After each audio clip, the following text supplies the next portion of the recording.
apa pandangan orang Cina terhadap agama, khususnya agama Islam, apa pandangan mereka. Dan kenapa orang Cina ni lebih senang menerima agama Kristian berbanding dengan agama Islam? Why?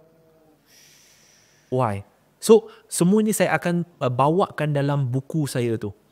Nanti kita boleh buat podcast untuk kupas tentang buku tu. Boleh, insyaAllah. Dia ada beberapa falsafah yang sangat bagus dalam dan ada benda yang sangat berguna untuk merapatkan jurang di kalangan orang di kalangan rakyat Malaysia untuk mengenali bangsa Cina, cara mereka berfikir. Macam mana? Takkan tiba-tiba mereka ada cara berfikir begitu? Mesti ada sebab dia, mesti ada sejarah dia. So dalam buku ni dia tak terlalu ilmiah, tetapi nak bawa kita membawa satu perjalanan untuk memahami kenapa Cina dan kenapa Cina berfikir begitu. Apa itu identity Cina?